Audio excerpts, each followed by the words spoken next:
हमारे बीच में हमारे वक्ता यहाँ पर पधार चुके हैं। आप सबकी जोरदार तालियों के बीच में इस्तकबाल करते हैं बीजेपी की राष्ट्रीय प्रवक्ता शहजाद पूनावाला जी का। हमारे बीच में शाजिया इल्मी साहिबा यहाँ पर पधार चुकी हैं। आप टीवी पत्रकार एवं न्यूज़ एंकर हैं। आपने टेलीविजन, समाचार और डॉक्यूमेंट्री निर्माण के विभिन्न पहलुओं पर काम किया है और आपसे संवाद करेंगे वरिष्ठ पत्रकार एवं लेखक श्री मनोज राजन त्रिपाठी जी। आपका भी बहुत बहुत स्वागत, अभिनंदन करते हैं। मैं विनोद जी से अनुरोध करूंगी, associate vice president Dainik Jagran, कि वे मंच पर पधारें और हमारे सभी अतिथियों का स्वागत अंग वस्त्र पहनाकर करें। आप सबकी जोरदार तालियां एक बार।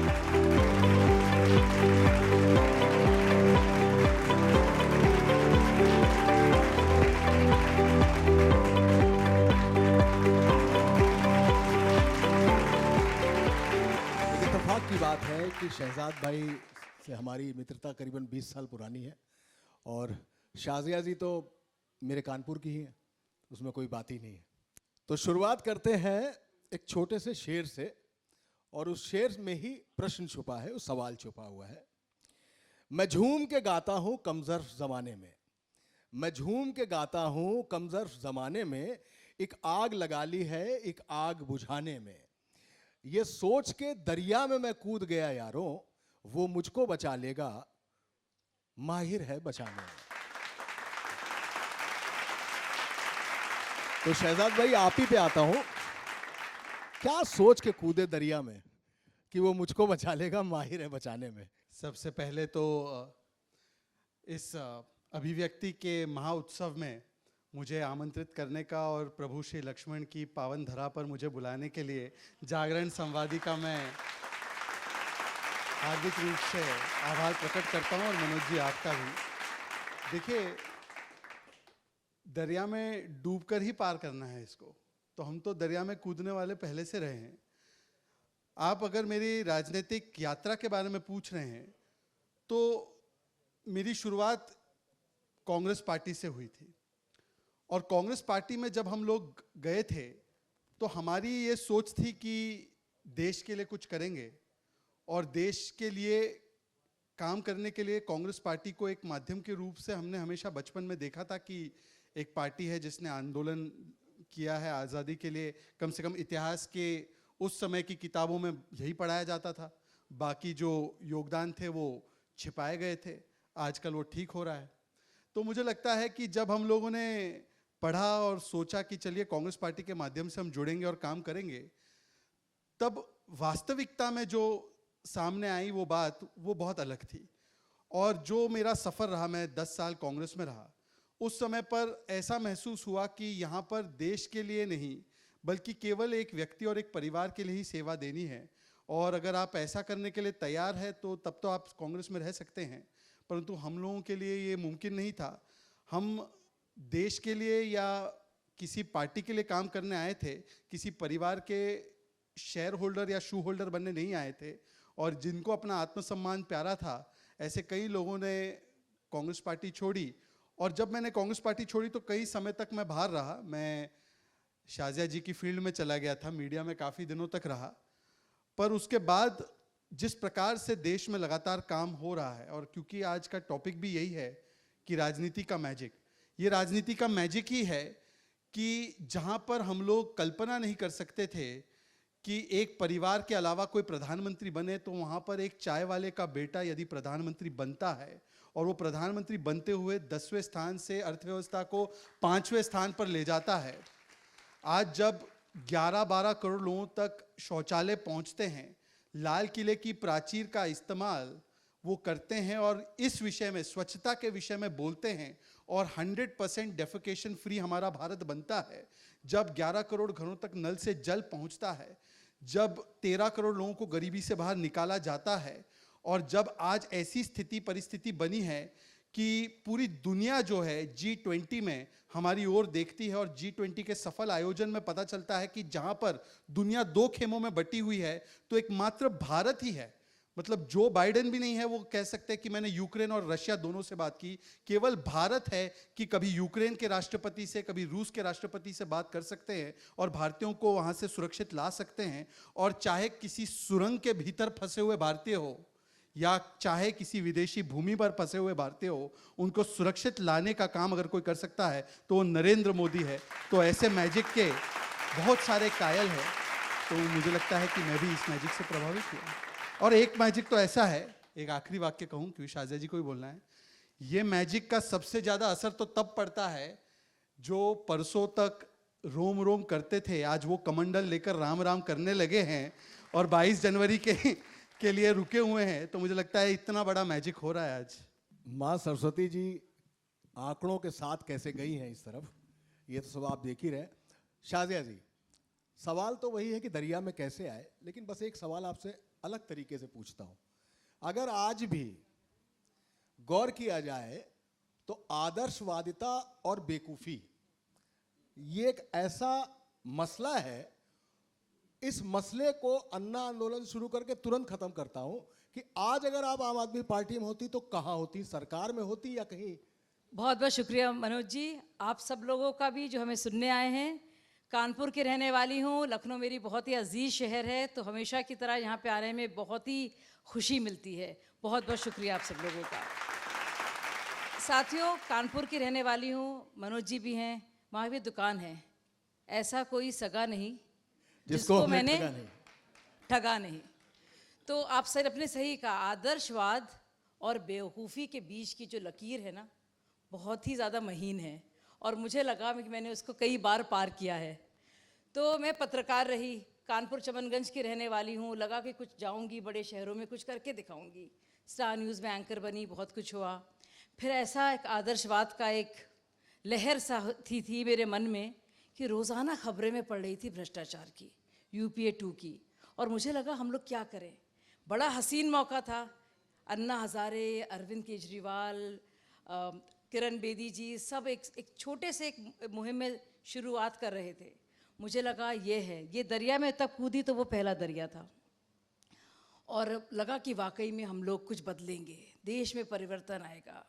वो दुष्यंत कुमार की जो कविता है, तस्वीर बदलेगी, मेरी कोशिश है कि तस्वीर बदलनी चाहिए। और सिर्फ हंगामा खड़ा करना मेरा मकसद नहीं, लेकिन हुआ क्या, सिर्फ हंगामा ही हंगामा और कुछ नहीं हुआ। और हंगामा ऐसा बरपा कि आज तक हम लोग उसे भुगत रहे हैं।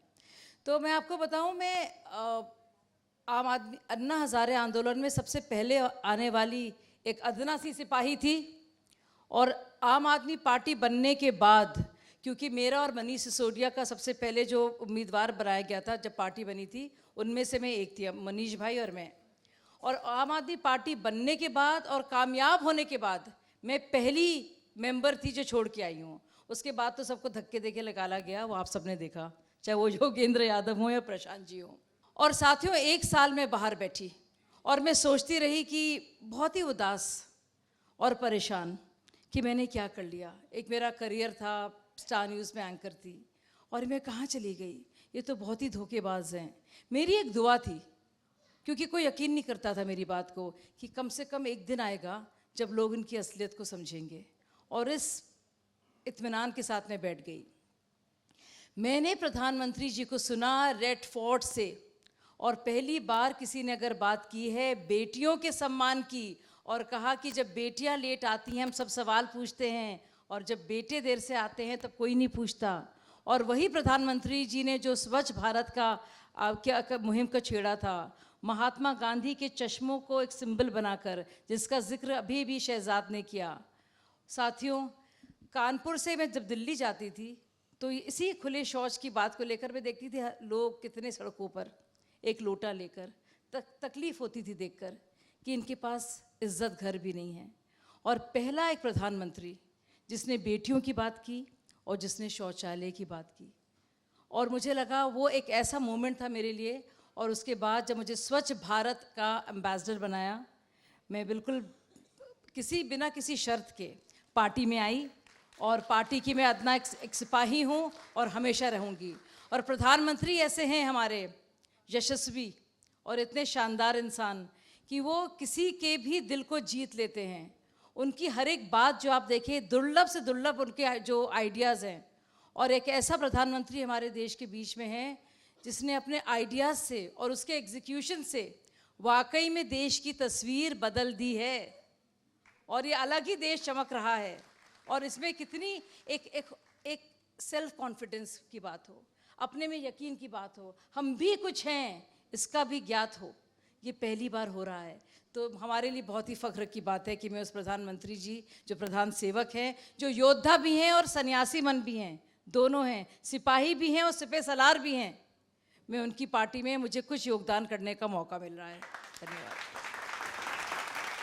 शाजिया जी ने कहा कि ये बाहर बैठी थी और सोच रही थी, बहुत दिनों तक बाहर बैठी रही। अच्छा हुआ आप बाहर बैठी रही और इधर दरिया के साथ बहा की, वरना पता नहीं कहाँ अंदर होती हैं आप। सोचिए।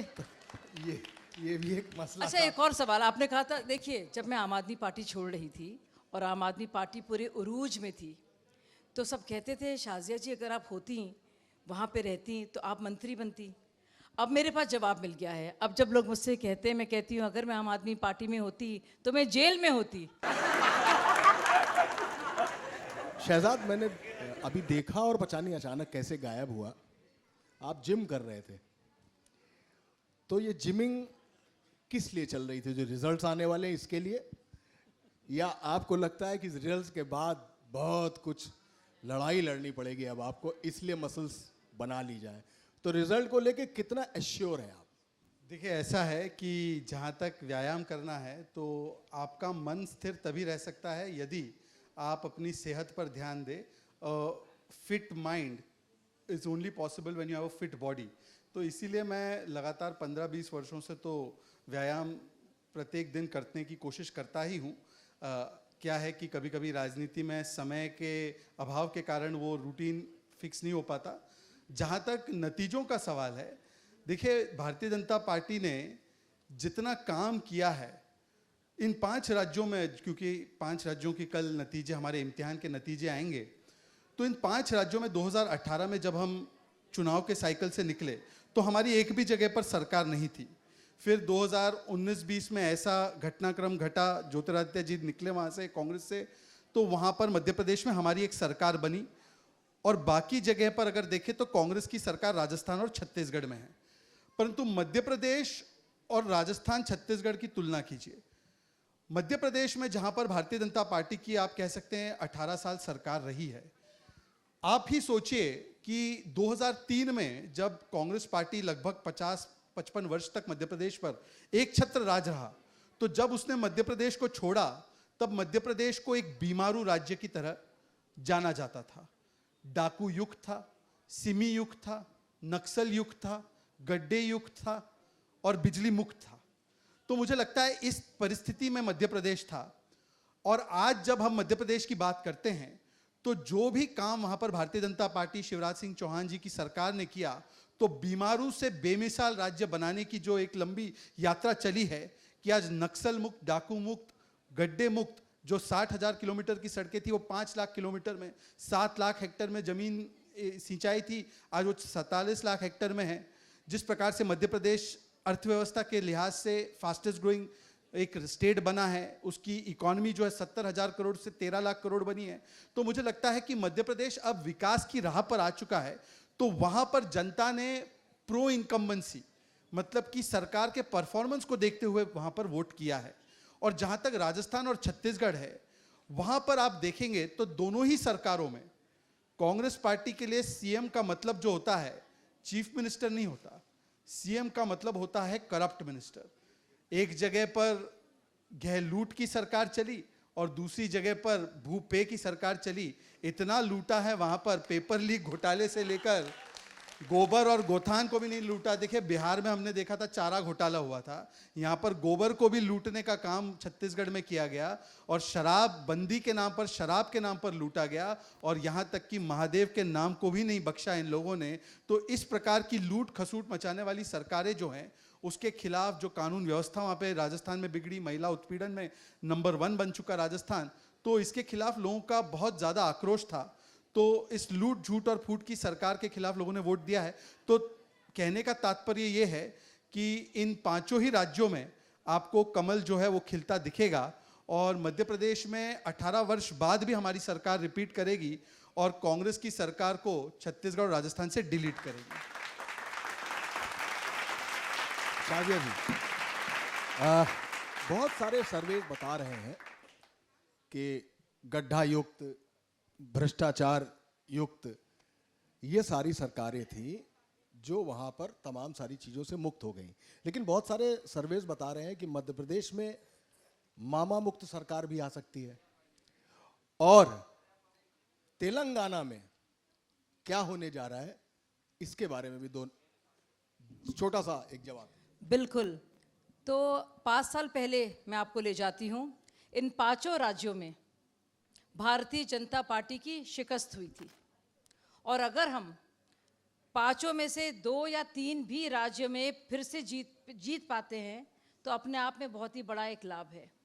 जहाँ तक बात है छत्तीसगढ़ की, एक बहुत बड़ा गैप बताया जा रहा था जिसको बहुत ही कम दूरी में उसको मापा गया है।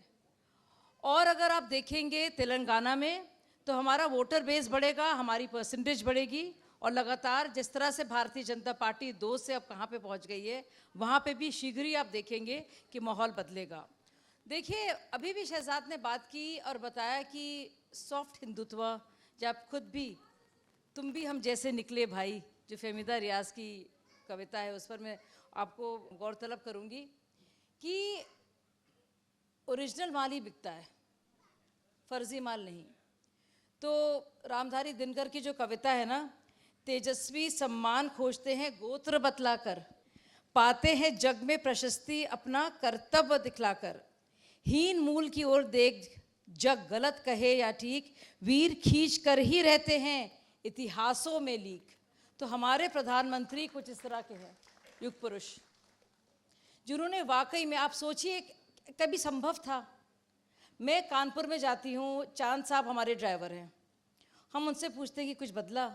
बोले बीबी बहुत सारी सरकारें आई बिटिया, अपने मुलायम जी भी आए, अखिलेश जी भी आए, सब आए। हमने कहा फिर क्या बदला? बोले कुछ खास तो बदला नहीं, लेकिन मेरे पास एक जनधन कार्ड है। सोचिए आप, लियाकत, काम करता है, नाई है, लेकिन उसके घर में किसानी होती है।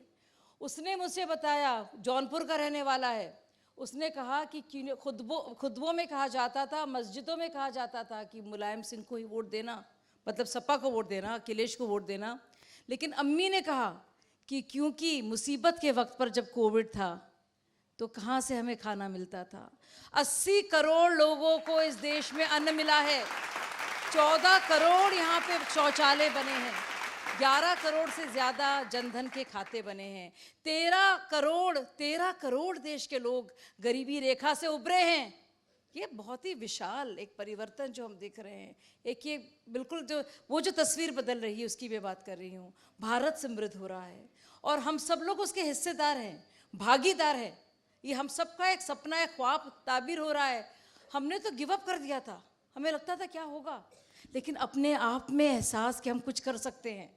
मैं कुछ करूंगी तो बनेगा भारत, और बन रहा है भारत, और आगे बढ़ रहा है भारत। और 5वीं पायदान पर हमारी अर्थस्थिति है। सोचिए, हमारी आर्थिक देखिए, हमारी अर्थ शक्ति को देखिए आप, ये कमाल की बात है। आपने अभी भी रिजल्ट्स देखे, 7.2 इस क्वार्टर के जो है ग्रोथ रेट बताया जा रहा है। ये कमाल है, अद्भुत है। ये आप लोगों ने सड़क, पानी, खरंजा, अर्थव्यवस्था, नारी सम्मान, शौचालय, सारे आंकड़े गिनाए। देन व्हाई फिर राजस्थान के चुनाव में कन्हैयालाल का प्रोपेगेंडा क्यों? क्या जरूरत पड़ती है कि हम उस धर्म को टीज करें और फिर वोट हासिल करें? इस बारे में कोई बात नहीं, स्टैट्स अच्छे हैं, मैं समझता हूं, लेकिन ये क्यों था? नहीं, कन्हैयालाल जी का विषय कोई हिंदू मुस्लिम का विषय नहीं है। कन्हैयालाल जी का विषय सीधे रूप से कानून व्यवस्था का विषय है कि यदि आपके प्रदेश में, आपके सूबे में गला काट कट्टरता और इस प्रकार के सर तन से जुदा के नारे लगेंगे तो क्या ऐसे माहौल में कोई निवेश करने आएगा? जिस दृश्य को हमने आईसिस के और अफगानिस्तान के इलाकों में देखा है, ऐसे दृश्य यदि भारत की भूमि में दिखाई देंगे और इस प्रकार का नंगा नाच किया जाएगा तुष्टिकरण की राजनीति की वजह से। आप कल्पना कीजिए, राजस्थान में मेरा लंबा समय बीता। राजस्थान की वो सरकार रही है जिसने कि बिजली का एक आदेश निकाला कि एक विशेष समुदाय को रमज़ान के महीने में अनइंटरप्टेड पावर सप्लाई तो मिलेगा। और उसी समय पर जब रामनवमी का और नवरात्र का पर्व चल रहा था तो उसके लिए कोई ऐसी व्यवस्था क्यों नहीं की गई? क्या इस प्रकार से सरकारें चलेंगी? ये तो वही सोच हो गई ना कि संसाधनों पर पहला अधिकार एक अल्पसंख्यक समुदाय का होना चाहिए। क्या इस प्रकार से सरकारें चलेंगी? मैं कहता हूं कि ये कानून व्यवस्था का विषय है, और कानून व्यवस्था का विषय इसलिए बना क्योंकि राजस्थान, जिसको हम ज़्यादातर हमेशा से समझते हैं कि एक शांतिप्रिय प्रदेश है, वहाँ पर अलग अलग जगहों पर, यहाँ तक कि मुख्यमंत्री के गृह जिले के अंदर भी, जोधपुर में भी, वहाँ पर दंगे, करौली में दंगे, छाबड़ा में दंगे, भीलवाड़ा में दंगे, टोंक में दंगे, और जहाँ पर भी दंगे हुए वहाँ पर दंगाइयों को बचाना, क्योंकि आपको तुष्टीकरण की राजनीति करनी है। और तो और पीएफआई जिस संगठन पर अभी हमने देखा है कि प्रतिबंध लगाया गया है, जिस संभाग में मैं काम कर रहा था, कोटा को हमेशा से आप लोग जानते होंगे, कोटा की कोचिंग, कोटा की साड़ी, सिल्क, कोटा के मार्बल, स्टोन, कचौरी भी बहुत फेमस है। पहली बार कोटा की पहचान यदि कट्टरपंथी पीएफआई से की गई तो वो तब की गई जब कोटा में पीएफआई का नंगा नाच करने के लिए पुलिस परमिशन दी जाती है, और जब हिंदुओं के त्योहार होते हैं तो 17 जिलों में 144 लगाकर शोभा यात्राओं पर प्रतिबंध लगाया जाता है। तो ये तो सीधे सीधे जो जिस प्रकार की तुष्टीकरण की राजनीति की वजह से इस पर कानून व्यवस्था पर असर पड़ा, इसीलिए हमने कहा कि इस बार राजस्थान को तय करना है कि या तो राजस्थान पीएफआई का अड्डा बनेगा या राजस्थान स्टार्टअप का हब बनेगा। और राजस्थान के युवाओं ने इसी कल्पना को मन में रखते हुए किया है। ये हिंदू मुस्लिम का नहीं है। आपको क्या लगता है, कन्हैया लाल के हत्यारों को क्या आप पूरे धर्म से जोड़ना चाहते हैं? और अगर कोई धर्म के नाम पर उनको बचाने की कोशिश करता है तो ये तो वही लोग हैं ना जो कहते हैं आतंकवाद का धर्म नहीं होता। तो यदि आतंकवाद का धर्म नहीं होता तो कन्हैया लाल के हत्यारों को आप क्यों बचाते हैं? इसका मतलब कि आतंकवाद का शायद धर्म नहीं होता है, परंतु आतंकवाद की पैरवी करने वाली राजनीति का जो वोट बैंक धर्म है, उसके खिलाफ हमने जरूर विषय को रखा है। और ये भी एक विषय था और ये विषय आगे भी रहेगा। मुझे बताइए ना कि क्या इस प्रकार की राजनीति नहीं हुई है कि जहां पर हमने देखा है कि संसाधनों पर पहला अधिकार एक समुदाय का होना चाहिए। ये वक्तव्य भी एक प्रधानमंत्री ने दिया है। और आज जब प्रधानमंत्री, जैसे मेरी बहन शाजिया बता रही थी, 12 करोड़ टॉयलेट जब लगते हैं तो वो शाजिया के भी घर पे लगते हैं और शिल्पा के भी घर पे लगते हैं, वो मनोज के भी घर पे लगते हैं और मोहम्मद के भी घर में लगते हैं। तो हम तो कोई भेदभाव नहीं कर रहे हैं। और मुझे लगता है कि इसी प्रकार की राजनीति होनी चाहिए। जो भी पिछड़ा है उसको उसका अधिकार मिलना चाहिए। इन लोगों से पूछिए कि यदि ये सच में इतने बड़े पैरोकार और इतने बड़े हमदर्द हैं मुसलमानों के, तो आज की तारीख में मुसलमानों की सबसे ज़्यादा विकट स्थिति बंगाल में है। और अगर कहीं पर भी मुसलमान सबसे ज़्यादा संपन्न और सबसे ज़्यादा उसके पास एजुकेशन से लेकर फाइनेंशियल इंक्लूजन है तो वो गुजरात में है। तो मुझे लगता है कि इस राजनीति के चक्कर में ही आज ये स्थिति बनी है। मैं शहजाद की बात को आगे बढ़ाता हूँ। जी, इसी बात पर मुझे और बोलना है। शहजाद ने बताया धर्म के बारे में। मुझे बताइए कि ये जो वक्त आया है, क्या आपको लगता है कि मुसलमान महिलाएं, चूंकि आप मुसलमान भी हैं और महिला भी हैं, क्या आपको लगता है कि उनके बुर्के हटे हैं? क्या 3 तलाक के मसले कम हो गए हैं, या अब उन महिलाओं को आजादी है कि वो रह सके जैसे शाजिया रहती है? क्या वो शिल्पा की तरह रह सकती हैं? बहुत ज़रूरी सवाल आपने पूछा, और शायद मेरा सार्वजनिक जीवन में आने का मकसद ही यही है। कानपुर में चमनगंज इलाके में पली बड़ी हूँ मैं। मेरे पिताजी मौलाना रहे हैं। मेरी माँ ने, मेरी खालाओं ने हमेशा बुर्का पहना है। क्योंकि मैंने बुर्खे के ख़िलाफ़ आवाज़ उठाई, हमारी और हमारे घर वालों को बहुत कुछ सुनना पड़ा, और मेरे लिए लड़ाई बहुत ही ज़रूरी और शिद्दत की है। मैं बिल्कुल यकीन नहीं करती कि बुर्का एक चॉइस की बात है। जब 13-14 साल की बच्चियों को बुर्का पहनाया जाता है, उनके घर में सारी औरतें बुर्का पहने हुए होती हैं, और जब उनको ये एहसास किया जा जाता है कि अगर बुर्का आप नहीं पहनेंगी तो आप वर्चुअस नहीं हैं, आप सही नहीं हैं, आपकी अच्छे घर में शादी नहीं होगी, और आप अच्छी इंसान नहीं हैं और अच्छी मुसलमान नहीं हैं, तो मुझे लगता नहीं कि वो चॉइस होती है। या आप भी जानते हैं। लेकिन उससे पहले मैं इसके बारे में बात करूं, क्योंकि ये मेरे दिल से जुड़ा हुआ मामला है। मोदी जी ने क्या कहा था, मुसलमान के हाथ में एक हाथ में होनी चाहिए कुरान शरीफ और दूसरे हाथ में कंप्यूटर। ये जो पार्टियां हैं जिनका हम लोग अभी जिक्र कर रहे थे, जो अपने को सेक्युलर कहती हैं, वो क्या चाहती हैं कि एक हाथ में हो कट्टा और एक हाथ में हो पत्थर। कैसा किस तरह का मुस्तकबिल मुसलमान अपने बारे में देखते हैं। बार बार कहा जाता है कि ये हमारी सरकार जो है मुसलमान विरोधी है। मुझे लगता है अगर मुसलमानों का सबसे ज़्यादा अपमान किया है किसी पार्टी ने और उनको वोट बैंक की तरह, एक फॉडर की तरह, चारे की तरह, सियासी चारे की तरह इस्तेमाल किया है, तो इन सारी सियासी पार्टियों ने किया है। सबसे ज़्यादा नुकसान अगर मुसलमानों का हुआ है तो वो हुआ है इन सारी सेक्युलर पार्टीज़ के दौरान। और अगर आप सोशो इकोनॉमिक इंडिसेस और आंकड़े देखेंगे, रघुनाथ मिश्रा रिपोर्ट में आप ये पाएंगे और सच्चर रिपोर्ट में आप यही पाएंगे। अब देखिए, अब आप बता दीजिए, आज के दौर में कोई बता सकता है कि किसी भी तरह से कोई पक्षपात हुआ है? पीएम से लेकर, सीएम से लेकर, डीएम से लेकर, तहसीलदार से लेकर, पटवारी से लेकर, बीडीओ से लेकर, कि किसी ने सरकारी वेलफेयर स्कीमों में पक्षपात किया है कि भाई तुम हिंदू हो या तुम मुसलमान हो या तुम अहिर हो या तुम जाट हो? कि हुआ है? नहीं हुआ है। और यही सबसे बड़ी ताकत है सरकार की और इस देश की और हर एक भारतीय की, कि यही इसका मतलब है राम राज्य। मेरे लिए यही सुशासन और यही सेवा और यही गरीब कल्याण है राम राज्य। और सुनिए, और महिलाओं का सम्मान अगर कोई पार्टी करती है, अगर सोचिए, पूछा था शाज़िया अलमिया मुसलमान हैं, सुन्नी घर से हैं, मौलाना आपके पिता हैं, आप कैसे भारतीय जनता पार्टी में जा सकती हैं? रोज़ाना सुनने को मिलता है, आप लोग ने डिबेट्स में देखा होगा। अब सोचिए मैं ऐसी पार्टी के साथ जाऊं जो मुझे बुर्का पहनने पे मजबूर करे, या इस तरह के समाज में रहूं जहाँ पे कभी भी औरतों को ट्रिपल तलाक के डर से निकाला जा सकता है, जो मैं डर के साए में रहूं कि मैं अपनी मुसलमान बहनों के लिए काम करूं। वो सिर्फ भारतीय जनता पार्टी है जिसने पूरी जोर से माइनॉरिटी में भी माइनॉरिटी, यानी अल्पसंख्यक में भी अल्पसंख्यक जो औरतें हैं, उनका साथ दिया है। तो ये है सच्चाई हिंदू मुस्लिम एकता की। नहीं, मैं तो ये चाहता हूँ कि आज़ादी महिलाओं को इतनी होनी चाहिए कि मेरी तरह फटी जीन्स भी पहन सके, इसमें कोई दोराही नहीं है। वक्त लगेगा। और शहजाद, आपसे इसी बात को आगे बढ़ाता हूँ कि ये जो पार्टियां हैं, इन्होंने सबसे ज्यादा नुकसान मुसलमानों का किया, इसलिए मैं उस पार्टी में आया, या मैं उसलिए उस पार्टी में आई क्योंकि ये मुसलमानों के बारे में अच्छा सोच रहे थे। तो मुझे सिर्फ ये बताइए कि नुकसान की बात है या सिर्फ अपने फायदे की बात है कि हमें एक स्पेस दिखा, हमने उस स्पेस को समझा, और जहां पे मुस्लिम नेताओं की कमी है वहां एक स्पेस दिख रहा है, चलो इसमें चलते हैं। भारतीय जनता पार्टी में आने का सबसे बड़ा कारण ये है कि कोई भी भारतीय जनता पार्टी में मुझे मुसलमान के रूप में देखता ही नहीं है। भारतीय जनता पार्टी में मुझे भारतीय के रूप में देखते हैं, इसीलिए मैं भारतीय जनता पार्टी में।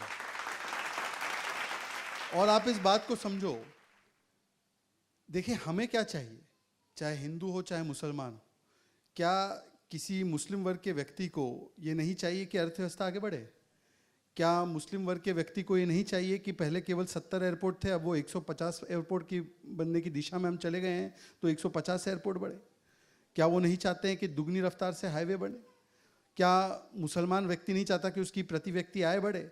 या मुसलमान नहीं चाहता कि जब एक समय था, एक दौर था कि आए दिन बम ब्लास्ट होते थे, आपको पता होगा जयपुर में हुआ, कोयम्बटूर, चेन्नई, पुणे, मुंबई में तो खैर 26/11 हुआ, और आपके वाराणसी में भी किस प्रकार के अलग अलग जगहों पर ब्लास्ट, सीरियल बॉम्ब ब्लास्ट होते थे।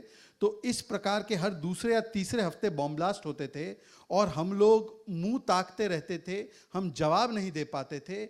आज जब एक उरी में हमला होता है या पुलवामा होता है तो हम मोस्ट फेवर्ड नेशन का स्टेटस नहीं देते हैं। जो ये आतंकवाद की घटना करता है उसको MTJ, मुंह तोड़ जवाब स्टेटस देते हैं, घर में घुसकर मारते हैं। तो आपको क्या लगता है कि भारत का मुसलमान सुरक्षा नहीं चाहता, राष्ट्रीय सुरक्षा के खिलाफ है वो? तो ये सारी चीज़ें जो है आज जब भारत के हर नागरिक को मिलती है तो यही तो हमको भी चाहिए। हम भी आए हैं तो हम देश में ही काम करें और देश के लोगों की तरक्की हो, इसलिए हम आए हैं।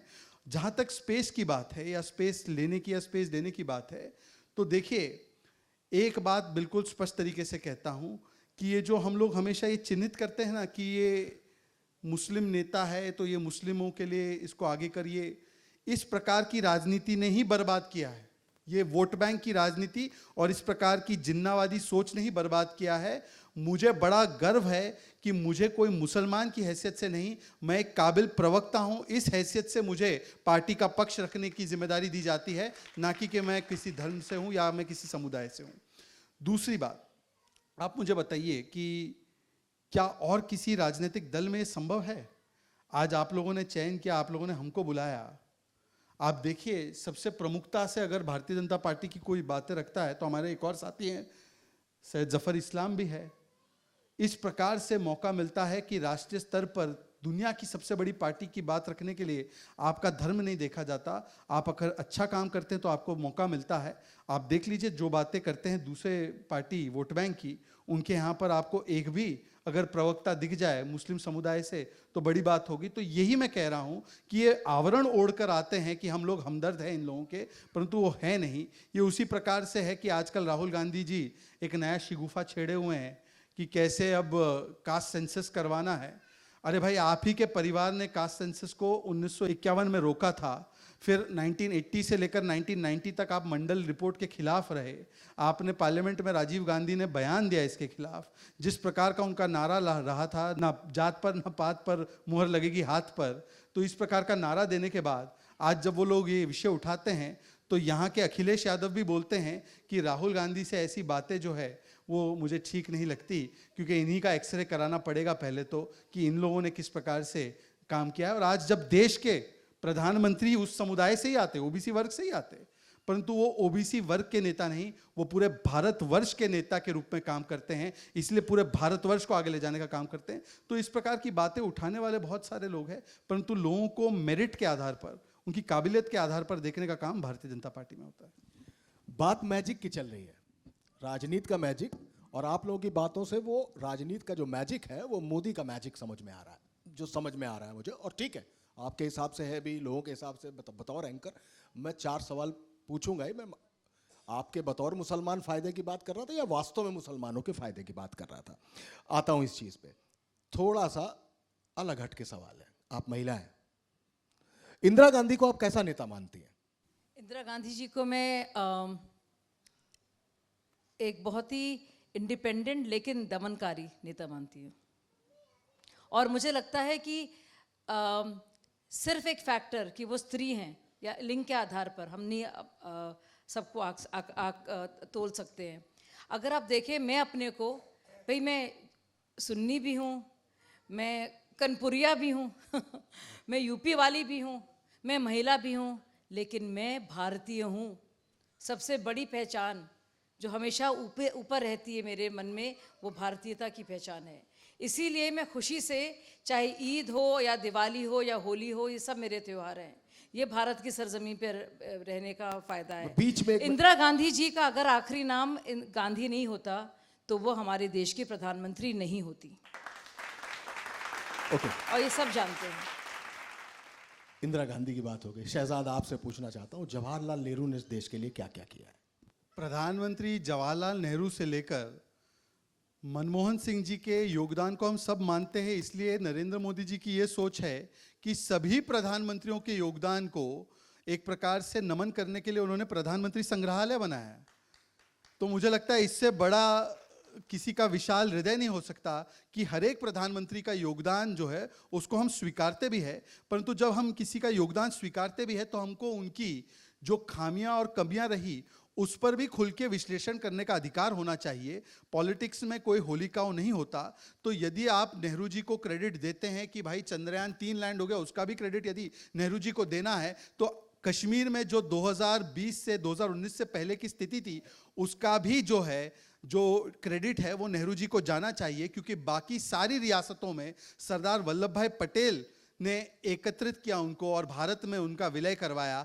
एक राज्य मात्र जो नेहरू जी के पास रहा, उसको 370 नामक इस आर्टिफिशियल दीवार के साथ किस प्रकार से दूर रखा गया। और जब प्रधानमंत्री नरेंद्र मोदी जी को दूसरी बार मैंडेट मिला तो सबसे पहला निर्णय उन्होंने लिया कि 370 और 35A की इस दीवार को गिराकर भारत को सच में एक सूत्र में बांधने का काम, जो सरदार वल्लभ भाई पटेल और बाबा साहब आम्बेडकर जी का स्वप्न था, उसको पूरा करने का काम किया। और वो 370 की दीवार जब हटी तो आज केवल लाल किले में नहीं, लाल चौक पर भी भारत का तिरंगा लहराता है, शान से लहराता है। जिनके हाथ में पत्थर हुआ करते थे, आज उनके हाथ में रोजगार और वहाँ पर उनके हाथ में कंप्यूटर आया है। और जिस प्रकार से टेररिज्म का हॉटस्पॉट बना था, आज वो टूरिज्म का हॉटस्पॉट जम्मू कश्मीर बना है। तो मुझे लगता है कि इसको भी स्वीकारना पड़ेगा कि 370 की दीवार को हटाने का काम नरेंद्र मोदी जी ने किया। और ये गलती जो नेहरू जी के समय पर हुई थी, वो गलती को भी हमें स्वीकारना पड़ेगा।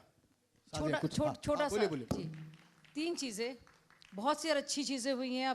जवाहरलाल नेहरू जी की अपनी बहुत ही खुसूसियात थी, लेकिन यूनाइटेड नेशंस में सिक्योरिटी काउंसिल को लेकर परमानेंट सीट को उनका रोल, और चाइना के लिए जो दरिया दिली उन्होंने दिखाई है, जो बहुत ही मैग्नानिमिटी उन्होंने दिखाई है, फिर 62 की वॉर और कश्मीर, ये 3 चीज़ें हैं जिन्होंने अपनी छाप छोड़ी है इतने सालों तक, और उसका खामियाजा हमारा देश अभी तक भुगत रहा है।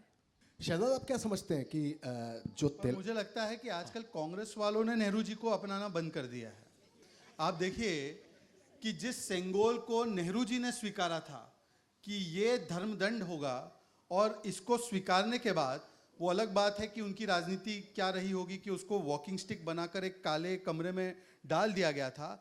तो नेहरू जी के स्वीकारे हुए सेंगोल को ही आज नवीन संसद में उसका उचित स्थान दिया गया है। तो कांग्रेस पार्टी जब इसका विरोध करती है तो वो मूलतः नेहरू जी की सोच का ही विरोध करती है। और जब नेहरू जी ने ही जो 1931 तक कास्ट सेंसस होता था, 1951 में जब उनकी सरकार थी तब उसको बंद करवाया, तो आज जब वो कास्ट सेंसस की मांग करते हैं तो कहीं ना कहीं राहुल गांधी ने ही ये कहा है कि चाहे मोदी जी और शहजाद पूनावाला तो नेहरू जी के योगदान को स्वीकारे, मैं स्वीकारने को तैयार नहीं हूं, मैं केवल नाम ही इस्तेमाल करूंगा, वैसे योगदान मुझे लेना नहीं है। तो उसकी वजह भी ना कि आपने तो नेहरू जी को ट्रोलिंग हैशटैग बना रखा है। देखिए, मुझे लगता है कि ट्रोलिंग हैशटैग हमने किसी को नहीं बना रखा है, परंतु जब हर एक चीज में आप क्रेडिट एक परिवार को ही देंगे, जैसे कि पूरे देश में जो भी हो रहा है वो एक परिवार की ही उपलब्धि है, ना कि इस देश के कर्मठ लोगों की, तो निश्चित रूप से प्रतिक्रिया के रूप में लोग आपको उनकी गलतियों के बारे में भी गिनवाएंगे, जैसे शाजिया जी बता रही थी। अब मुझे बताइए कि एक ही सोच का अंतर बताता हूं मैं आपको कि चंद्रयान 1 हुआ, चंद्रयान 1 सक्सेसफुल नहीं हुआ, उसका एक टच पॉइंट हुआ मून पर। फिर चंद्रयान 2 बड़े लंबे समय तक नहीं हुआ, उसको रोका गया, उसको नहीं किया गया। इसरो के प्रति क्या उदासीनता थी उस सरकार की, हमने देखा है। चंद्रयान 2 जब सक्सेसफुल नहीं हुआ तब भी प्रधानमंत्री मोदी खड़े रहे, और चंद्रयान 3 जब सक्सेसफुली लैंड होता है तो उस रोवर का नाम विक्रम रोवर था, ना कि किसी एक व्यक्ति के नाम पर, विक्रम साराभाई के नाम पर। और जिस पॉइंट पर विक्रम रोवर उतरा, तो चंद्रयान 2 के टच पॉइंट को हमने नाम दिया तिरंगा पॉइंट, और चंद्रयान 3 के टच पॉइंट को हमने नाम दिया शिव शक्ति पॉइंट, और इन लोगों ने नाम दिया था चंद्रयान 1 के टच पॉइंट को जवाहर पॉइंट। तो मतलब कि केवल धरती पर ही नहीं बल्कि अंतरिक्ष में भी परिवारवाद को ले जाने का काम अगर किसी ने किया है तो वो इन्हीं के परिवार ने किया है। हमने अंतरिक्ष में भी भारत के तिरंगे को मान सम्मान दिया। बस एक आखिरी बात कह के फिर Q&A कर लेते हैं, थोड़ा क्वेश्चन आंसर हो जाएंगे। कल हमारे मुख्यमंत्री उत्तर प्रदेश के योगी जी ने भी कहा कि बस अखिलेश जी को यही कहना बाकी है कि चंद्रयान भी सैफई में ही बना था। तो ये बाकी तो योगी आदित्यनाथ जी से एक चीज़ मुझे याद आती है, आप दोनों दिल्ली से आए हैं, बात मोदी मैजिक की चल रही है, कितना कॉम्बिनेशन पाते हैं आप, मोदी मैजिक और बाबा का बुलडोजर? नहीं, मुझे लगता नहीं इसमें किसी तरह की कोई तुलना है। एक तरह से एक बहुत ही शानदार सिंक और तालमेल है, वो एक ही ऊर्जा का, एक ही विजन का और एक ही मिशन का। और जो यहाँ पे यूपी में काम हो रहा है वो पूरे देश में काम हो रहा है, तो मुझे लगता नहीं है कि उसकी तुलना की भी जानी चाहिए। अब आप सोचिए अब अपने प्रधानमंत्री जी के बारे में कि एक ऐसा शख्स जो सफाई कर्मचारियों के पैर धोता है, जो सरदार पटेल जो कि आइकन थे कांग्रेस के, उनके लिए इतनी बड़ी प्रतिमा बनाता है, अंबेडकर जी को इतना याद करता है और उनकी कसीदे कसते हैं, या फिर सुभाष चंद्र बोस हों। तो आप सोचिए एक ऐसा व्यक्ति जिसने सारे ही वीर, चाहे बिरसा मुंडा हों या हमारे जितने भी वीर रहे हैं, तो इतने नए आइडियाज़ से, चाहे वो एलपीजी का आइडिया हो या शौचालय का आइडिया हो या लोगों तक पहुंचने और आउटरीच का आइडिया हो या मुसलमानों में ही पसमंदा मुसलमान की बात करने की बात हो, और जो कहता है कि मेरे लिए 4 जात हैं बस, और वो कौन है? किसान, युवा, महिलाएं और गरीब। और इन गरीबों के लिए पूरी तरह से उनकी उनकी ज़िंदगी जो है समर्पित है, और यही उनकी सोच है। तो उन्होंने एक नए तरीके से पूरी परिभाषित किया है पॉलिटिक्स को, और उस पिच पर उतरने की कोशिश सारी पार्टियां कर रही हैं, लेकिन नहीं उतर पा रही हैं। हाँ, कुछ आपका जो सवाल है ना, वो इस प्रकार का सवाल है कि हालांकि थोड़ा सा दुख का विषय है कि हम लोग फाइनल नहीं जीत पाए, परंतु ये ऐसा सवाल है कि भारत की टीम में रोहित शर्मा की कैप्टेंसी ज़्यादा प्रबलदार है या विराट कोहली की बैटिंग, दोनों ही जरूरी है। और देखिए ऐसा है, लंबे समय तक उत्तर प्रदेश की राजनीति में एक MY फैक्टर रहा। उस समय पर वो MY फैक्टर एक जाति और एक धर्म के विषय में था। आज भी उत्तर प्रदेश में MY फैक्टर है, और वो MY फैक्टर है मोदी और योगी। तो मुझे लगता है कि आज वो MY फैक्टर के प्रति माय मतलब मेरा भाव ज़्यादा महसूस होता है। तो ये एक मुझे लगता है दोनों की कोई वो कंपटीशन नहीं है, दोनों साथ में लेकर चल रहे हैं। तो जहां से बात शुरू की थी कि कूद गया दरिया में, माहिर है बचाने में, तो जहां से कूदे थे, तो इनकी बात खत्म करता हूं। इन दोनों का जो कॉम्बिनेशन है उस पर करता हूं कि शिकायत है जमाने को मेरी और उसकी तलखियों से, खुदा मेरा मेरी मर्जी, दुहाई दूं या शुक्राना। अब सवाल पूछ लिया जाए। विराट कोहली कौन है और रोहित शर्मा कौन है, ये बता दीजिए बस यही पूछने वाला था कि क्वेश्चन आंसर सत्र शुरू हो गया। थैंक यू सर, आप मेरे मन की बात सुनते। रोहित शर्मा तो कप्तान है, तो कप्तान तो एक ही है, और टीम में प्रतिभाशाली बहुत सारे खिलाड़ी है, कोई कोहली है और कोई और है खिलाड़ी। तो मुझे लगता है कि आप वो आकलन अपने हिसाब से कर सकते हैं। मोहम्मद शमी भी है, आप बिल्कुल सही कह रहे हैं। आप खिलाड़ियों का आकलन आप कर लीजिए, कैप्टन कौन है मैंने आपको बता दिया है। शाजिया जी नमस्कार। जी नमस्कार। आप बार बार कह रही मैं कानपुर चमनगंज की हूँ, हम कानेपुर के हैं। अरे वाह भाई वाह, वाह भाई वाह। चमनगंज के बगल में पी रोड है, वहीं पी रोड, बिल्कुल बिल्कुल। प्रश्न ये है, आपको आम आदमी पार्टी की असली पहचान होने में इतना समय क्यों लगा? जब आपका स्वार्थ नहीं पूरा हुआ तब, जब लोकसभा का टिकट नहीं मिला तब, या वास्तव में आपको पता लगा कि आपके जो बॉस हैं वो नहीं है जो टीवी पर दिखाई पड़ते हैं? जब आम आदमी पार्टी पूरे उरूज में थी, और 26 जनवरी के दिन जब अरविंद केजरीवाल ने बॉयकॉट किया था, आम आदमी पार्टी के सारे लोग उस वक्त मौजूद थे, सिर्फ अकेले मेरे, क्योंकि मुझे लगा कि 26 जनवरी का दिन बॉयकॉट नहीं होना चाहिए था। बहुत ही दिल से एक आदर्शवाद के जज्बे के साथ मैंने ज्वाइन किया था, लेकिन मैंने अंदर की असलियत कुछ और पाई, और सबसे पहले मैंने छोड़ा उस पार्टी को। मेरा कोई स्वार्थ पूरा नहीं हुआ था। मुझे ना तो रार के पुरम, ना तो मुझे वो टिकट चाहिए था, ना ही मुझे गाज़ियाबाद से वो टिकट चाहिए था। नॉमिनेशन आखिरी दिन जो होता है उससे 3 दिन पहले मुझे वहाँ का दिया, क्योंकि मुझे नई दिल्ली वो देना नहीं चाह रहे थे, आशीष खेतान को जो उन्होंने दिया। ये सब खेल थे जो मैंने बाद में समझे, और मुझे किसी तरह का कोई लालच नहीं था। मैं बहुत जानी मानी एक एंकर थी, और मैंने बल्कि अपने पैसे से, मन तन और धन से योगदान किया। मैंने कुछ लिया नहीं आम आदमी पार्टी से। मेरा एक सवाल है शहजाद भाई और साजिया इल्मी जी से। जो राजनीति का स्तर सड़कों पर गिरा हुआ था, वो स्तर पार्लियामेंट तक पहुंच गया है, उसको आप लोग कैसे देखती हैं?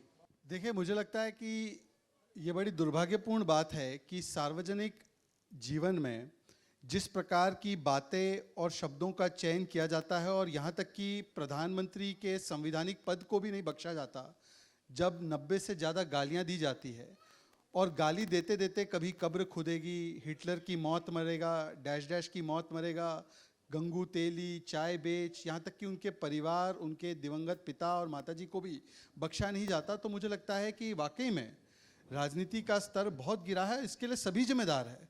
अब मैं इसमें नहीं जाना चाहता, क्योंकि कई लोगों को लगता है कि 2014 से ही ऐसे हुआ है। नहीं, आनंद जी यहाँ पे बैठे हैं, एक समय था कि अटल बिहारी वाजपेयी जी को भी गद्दार कहा गया था, और उस समय पर जो भी मीडिया थी उन्होंने क्यों सवाल नहीं उठाया कि आप इतने बड़े प्रखर राष्ट्रवादी नेता के विषय में इस प्रकार की बातें करते हैं, जिस व्यक्ति के कारण हम लोग एक न्यूक्लियर पावर बने, जिस व्यक्ति के कारण आज भारत की अर्थव्यवस्था जिस स्थिति में है, उस व्यक्ति को जब गद्दार कहा गया, या उससे पहले भी अगर आप चले जाए तो एक शेरनी 100 लंगूर चिकमंगलूर, तो वो 100 लंगूर कौन थे? वो जेपी थे, वो लोहिया थे, वो तमाम वो बड़े नेता थे जो विपक्ष के नेता थे। तो मुझे लगता है कि भाषाई मर्यादा गिरी है, केवल आज ही के दौर में गिरी है ऐसा नहीं है, उस समय पर भी इस प्रकार की बातें हुई हैं। और मुझे लगता है कि सभी दलों को, सभी नेताओं को कम से कम ऐसी भाषा नहीं बोलनी चाहिए जो स्वयं वो घर पर इस्तेमाल ना कर सके। परंतु आज ऐसा दौर है कि भाई नेताओं को तो छोड़ो, एक कांग्रेस के नेता है, उन्होंने तो जनता को राक्षस कह दिया। तो मतलब इस प्रकार की भाषा की के स्तर पर हम आए हैं, ये दुर्भाग्यपूर्ण बात है और हम सभी लोगों को प्रयास करके स्तर को उठाने का काम करना चाहिए। तो ये थे सवाल जवाब। आइए सवाल एक सवाल पूछ लेंगे। छोटा सा सवाल जल्दी से पूछ लीजिए। शहजाद भाई नमस्कार, मैं डॉक्टर अमी अग्रवाल हूँ, किंग जॉर्ज मेडिकल यूनिवर्सिटी में प्रोफेसर हूँ। मंदिर, भारत में स्थापित मंदिर जिसका कि बेसिक प्रेमाइस ही कि वो सांप्रदायिक हैं, वो तथाकथित सेकुलर संविधान से कब विमुक्त होंगे?